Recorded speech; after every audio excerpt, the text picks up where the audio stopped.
All right, Aries, you are putting a new life for yourself on a timer, and it doesn't need to be that way right now. So clock time, time pressure in a rush, and then new life. Now, a new life is always there for you. We can always create a new life for ourselves.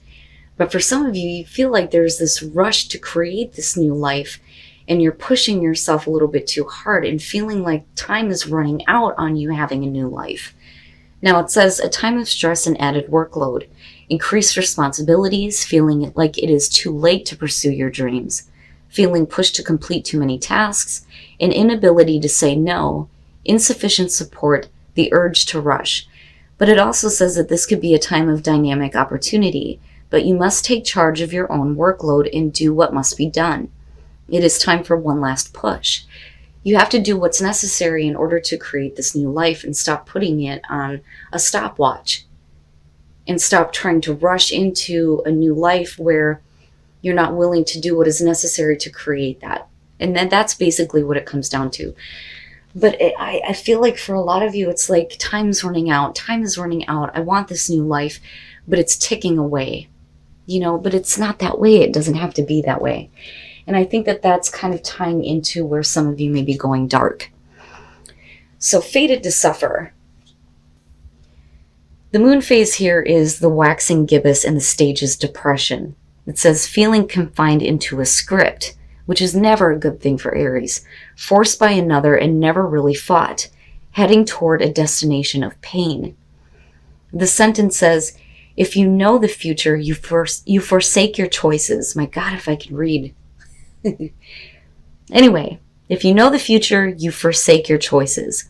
Only with no fate, life is free to unfold into unknown shores. And again, there is no fate but what we create for ourselves. A little bit of Terminator there again for you, but I believe that to be the truth. That's one of the reasons why I say with the Wheel of Fortune that sometimes we feel like we are not in control of our fate. That shit just happens to us, but that is truly you being on autopilot. Now, going dark. It says, once upon a time we believed in fairy tales. They were the voice of common sense, the educational tool which prepared us to duty, danger, and morals. Some things we would never accept if they were told by a single voice. So the world arranges us to hear them with 1,000 voices, 1,000,000 voices. It's about what you can do and what you can't do. What are you worth and what you can aspire to. It's about what you like, what you want, what you hold dear. It creates a script which becomes as strong as all the voices that believe that script combined, so much that you cannot see another path. And then it talks about what you see in this card. It asks a bunch of different questions. So, are you truly seeing Snow White in the card? Is this story truly the only one that this image can tell? What if the apple is not poisoned? What if the witch is not evil? Is that the same as what you look in your life? Is it truly what you think it is? Are there not any other options? Is the option of others honestly better than ours, even if they are many and we are only one? Are you fated to suffer? It is not that there is no suffering in the world. The point is that there is no fate. You are not fated to suffer. You are not fated to suffer. And don't look at your situation as I'm always suffering, my time is running out to have a better life or a new life. All right, Aries. Here is your overall, the King of Cups. Now, this could definitely be about a person that you are focused on. Could be water, male, female, doesn't matter.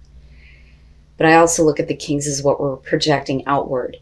So this could be about somebody who's becoming more emotionally available or open to you. That, or it could be the other way around. It just depends here. But this could also be about you needing to get control over your emotions, right? But we'll see how the King of Cups is playing out here. Okay, so in the past, the moon. Now, if you are dealing with a person looking at the moon as the past, you're not really clear on what is happening, not being realistic, somebody not being grounded in reality. Being confused, projecting unrealistic fears and expectations onto things. It's the illusion. But the light of the moon is there. There's always that beauty to the moon. And this could also suggest that this is, the subconscious part of yourself that you're having to face. But I kind of look at this as the situation that, you were in involving another person, which is possible for some of you. Not really understanding, not knowing what's going on, not seeing things clearly. In the present, the Emperor. I love your card in this deck. It's so masculine, right? Now, with the Emperor coming out of the moon, who is in control? Do you feel like you are getting control over confusing emotions? And is that why we're looking at the King of Cups? Or do you feel like you need to start taking control because you've allowed somebody else who is extremely confused to have too much control here? But again, we're talking about order. Order out of chaos with the Emperor here. But we'll see how this is tied in. Okay. Future conditions, the Ten of Wands. In order to get control, some of you are taking on way too much.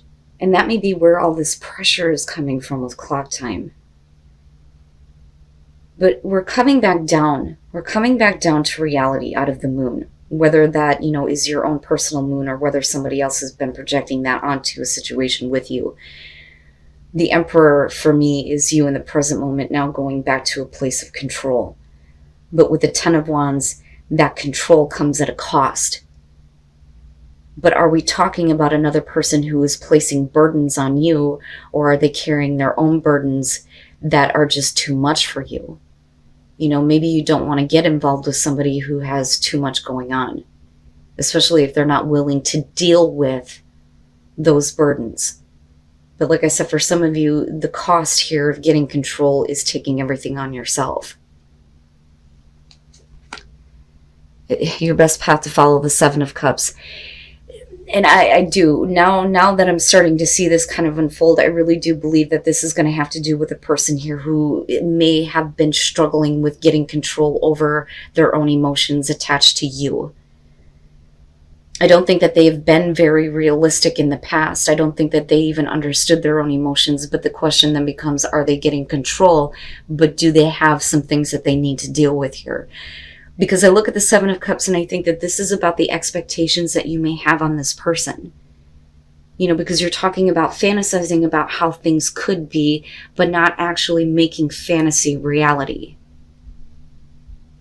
But it may also be that you need to stop looking at a person as a viable option for you because it may not be the right one, especially if nothing is happening. If, reality is not being created out of this, but I think it's specifically having to do with another person. But I also think that this, like I said, is about your expectations towards someone else. They may be changing their tune and they may be becoming a little bit more open toward you, but the problem is they don't understand themselves. They don't understand what they want. And that was the problem, I think, in the past, but it's still an issue now. And I do think that there is like a real, desperate need to get control. And again, I kind of go back to clock time. But the pressures and the burdens and being overwhelmed by all of this may be too much. In your environment, the Ace of Swords, this is where I think that for you, in order to get control, there needs to be absolute clear communication instead of somebody being confusing because they're not being realistic or not being grounded in reality, but it's directly affecting you.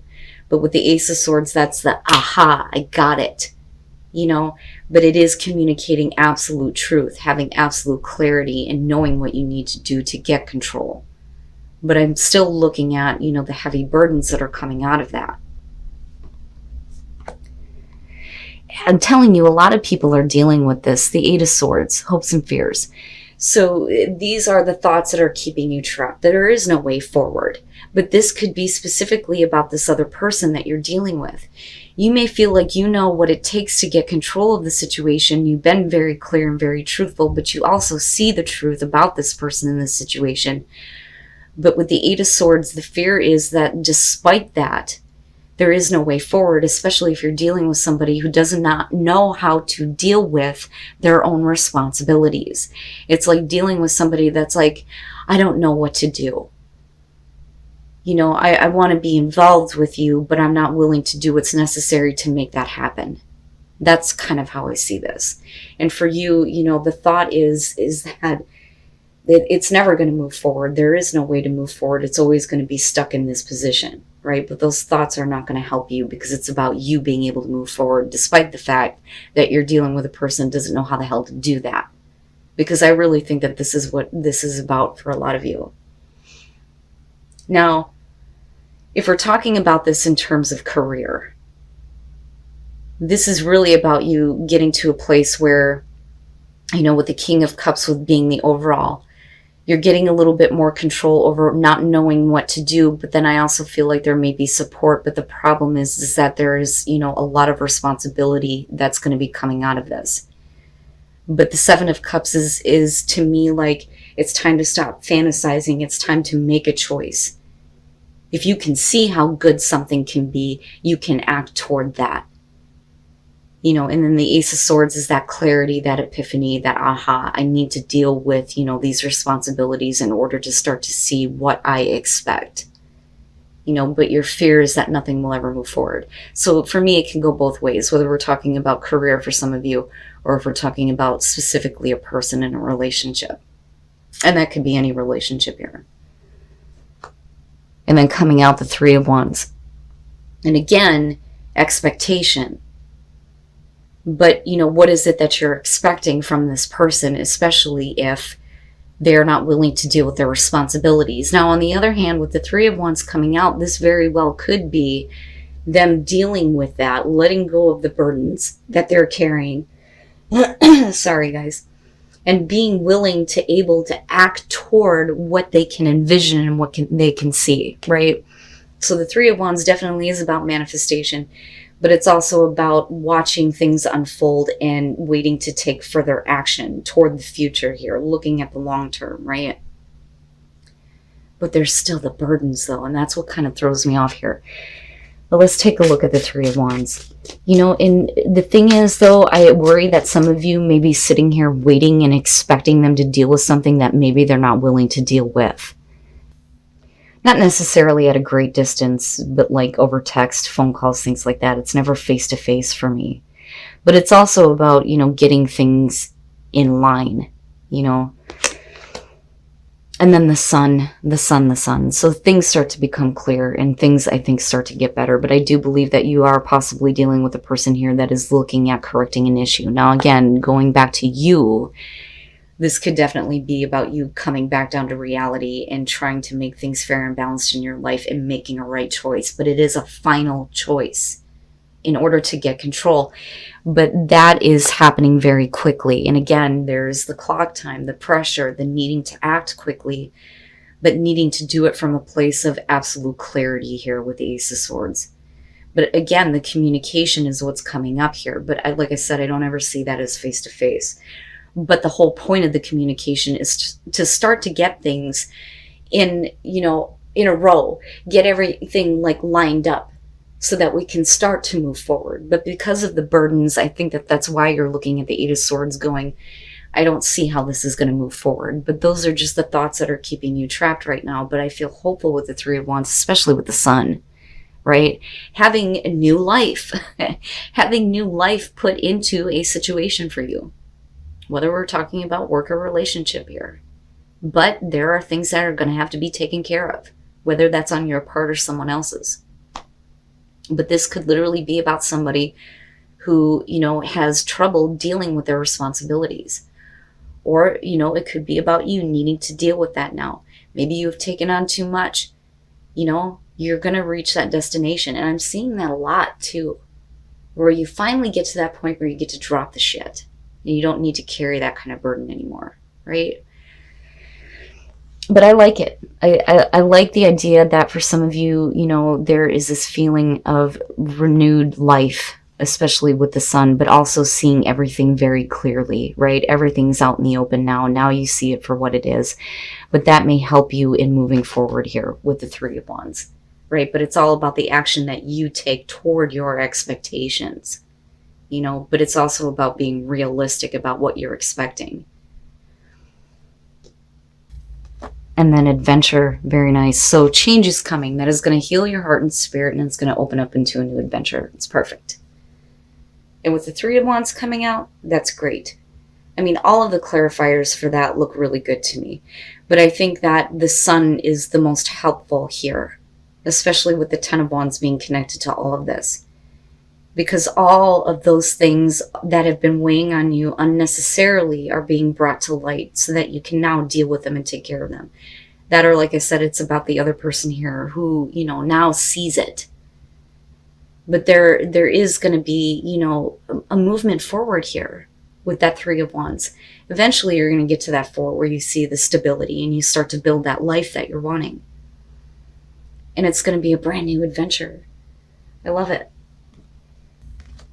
And then impasse, reflect and redirect your energy. So wherever you feel like there has been a block, you're going to have to redirect the way that you're going. Impasse is never a no. It's just saying that the path that you were on was not the right path. There is a different direction that needs to be taken. But you need to do it with enthusiasm, because there is a reason to believe here that things are going to progress forward and get better, especially with the Sun. And for a lot of you, it will have to do with a person here. And maybe them finally opening up to the fact that they haven't been very realistic. And now they may be starting to deal with, the pressures and the burdens, right? But like I said, that may be for you too. But there is new life. There is new life. But stop putting it on a stopwatch. Don't do that, right? Time is not running out. It's just beginning.